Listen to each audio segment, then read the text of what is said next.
이번 총선은 아시다시피 이재명의 깃발과 한동훈의 깃발로 치러지는 선거입니다. 그러니까 유권자들은 이재명 대표와 한동훈 비대위원장 중 누구를 선택할지에 대한 판단이 요구될 겁니다. 그래서 오늘 한 언론사가 실시한 여론조사 결과가 있습니다. 저희 돌직구쇼의 대형 미디어월에 앵커가 직접 여러분에게 설명해드리겠습니다. 저와 함께 이동하시죠.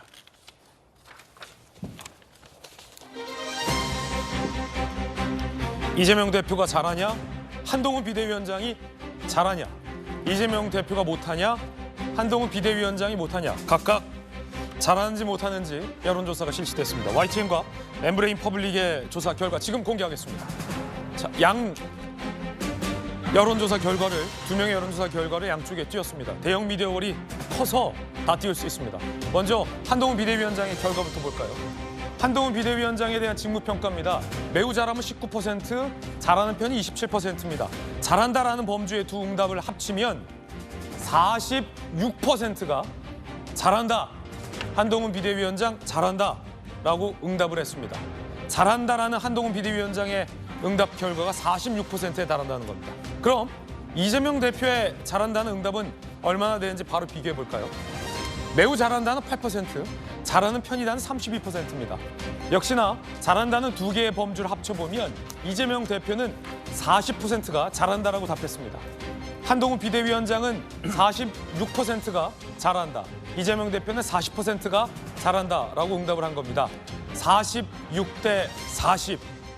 이 두 명의 간판은 46대 40의 결과로 각각 잘한다라는 결과를 응답을 얻었습니다. 그럼 잘 못한다라는 부정평가는 어떻게 될까요? 한동훈 비대위원장 쪽부터 보시죠.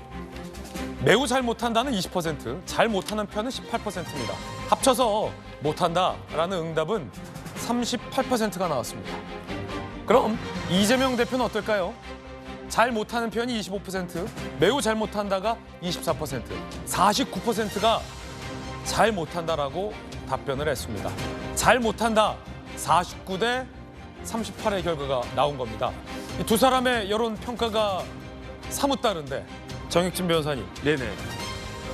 잘한다는 한동훈 비대위원장이 많고 잘 못한다는 이재명 대표가 더 많습니다. 어떻게 보십니까? 저게 민심 아닌가 그런 생각이 들고요. 사실은 전 어떤 생각이 드냐면 여야의 보스는 사실은 대통령과 야당 대표 아니겠습니까? 그런데 두 양쪽 다 리스크가 있어요. 그 김 여사 리스크도 있고 이 대표 리스크도 있고 그다음에 그것은 실체가 있는 거 아니겠습니까? 그 실체라고 하는 것은 결국 선거에 영향을 미치는 민심이다라고 생각을 갖다 하는데 그러니까 이걸 어떻게 극복해야지 그 총선에서 이길 것인가 그게 되는데 예. 그런데 여당은 조금 전에 그 앵커가 이야기한 것처럼 약간 프레임이 바뀌었어요. 누구로 바뀌었는가? 대통령에서 한동훈 그 비대위원장 쪽으로 바뀌지 않았습니까? 그런데 조금 전에 보여준 저 그 여론조사는 굉장히 흥미로운 게 46대 40, 38대 49 이렇게 되어 있는데 저는 거기에 한 가지를 가서 더 주목하는 게 매우의 주목을 갖다가 합니다. 그러니까 매우 잘함이 한동훈은 19인데 비해서 이재명은 8 아니겠습니까? 매우 잘함에서 잘 못하는 편으로 가는 거는 별로 없을 것 같고 잘하는 편에서는 좀 잘못하면 잘못하는 편으로 갈 수 있지 않겠습니까? 그러니까 굉장히 강력한 지지도가 오히려 저는 뭐 개딸도 있고 하기 때문에 이재명 대표 측이 훨씬 더 공고한 지지층이 있을 거라고 생각을 했는데 여론조사로 보면은 오히려 그 한동훈 비대위원장한테 더 강한 팬심이 있는 거 아닌가 그런 생각이 들고요. 마찬가지로 매우 잘못하면 웬만큼 해도 잘하는 편으로 가지 않을 것 같은데 매우 잘못함도 오히려 이재명 대표 측이 뭐 4% 정도 차이긴 하지만 더 높기 때문에 이런 부분들에 대해서는 이재명 대표가 아주 명심하고 여기에 대한 대책을 세워야 되는 것이 아닌가 저는 그런 생각이 듭니다. 내친 김에 여론조사 결과 하나 더 보겠습니다. 차기 대선 후보 적합도 평가도 연합뉴스 TV와 연합뉴스가 실시했고 주식회사 매트리스가 조사한 결과가 나와 있습니다. 차기 대선 후보 적합도 한번 볼까요? 이재명 대표는 25%, 한동훈 비대위원장은 24%의 차기 대선 후보 적합도를 받았습니다. 오차 범위 등을 고려하지 않더라도 거의 동률의 숫자입니다. 적합 후보 없다가 18%, 모름 무응답은 6%로 응답이 됐습니다. 앞서 직무평가 결과도 보셨고 차기 대선 후보 적합도도 이렇게 보셨는데 김영주 의원님 어떻게 평가하십니까? 네. 사실은 뭐 지금 한동훈 비대위원장이 굉장히 빠른 시간 내에 저렇게 거의 오차 범위 내에 들어왔다는 건 놀라운 일이죠. 그런데 좀 더 생각해 볼 것은 이것은 그 여당과 야당의 말하자면 지지도입니다.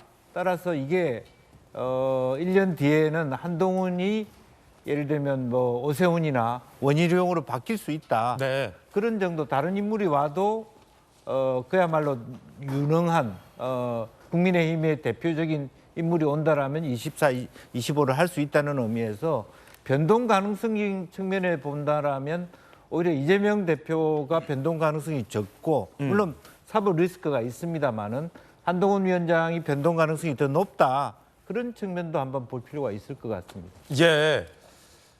최병춘 부원장님.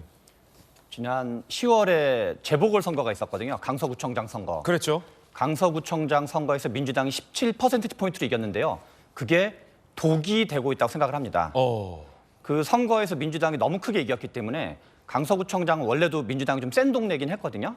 그래서 지금 민주당 내에서는 어떤 분위기가 있냐면 초대박 압승론에 대한 약간 안이함을 가지고 있어요. 그렇군요. 그냥 압승도 아니고 뭐 150석, 200석 막 이런 걸 할 정도로 선거에서 이기는 방법이 두 가지가 있는데요. 하나는 상대방이 잘못해서 반사이익으로 이기는 경우가 있고 뭔가 긴장을 해가지고 혁신과 중도 확장을 열심히 하는 방법이 있거든요.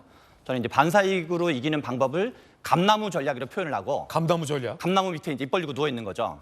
그다음에 이제 혁신 및 중도 확장 전략에 의해서 선거를 이기는 경우가 있는데 2012년 박근혜 비대위, 2016년 김종인 비대위는 중도 확장과 혁신 전략으로 이겼던 경우고 옛날에 2004년도에 민주당이 열린우리당 시절에 이제 노무현 대통령 탄핵 같은 건 이제 감나무 전략으로 이긴 경우를 보는데 그렇군요. 저는 현재 이재명 대표 및 민주당 지도부분들이 감나무 전략을 중심으로 사고하고 있는 거 아닌가. 입만 벌리고 있다. 그래서 감나무 전략 때 제일 중요한 건 뭐냐면 실수를 조심하는 거예요. 제가 현근택 전 부대변인을 컷오프할 거를 보는 것도 야 우리는 혁신이나 중도 확장을 안 하고 실수하면 아무튼 금방금방 뭔가 쳐낼 거야. 근데 실제로는 실수하는 걸 쳐내는 것만으로 승리할 수 있는 게 아니라 바짝 긴장하고 최선을 다해서 중도를 포용하는 노력을 할 때 그래야지 간신히 이길 수 있는 거지. 뭔가 미리부터 10월 달에 강서구청장 선거 17% 이긴 게 엄청나게 민주당에 독이 되고 있다 이런 생각이 듭니다. 예. 흥미롭군요. 최병천 전 부원장의 분석까지 전해드렸습니다.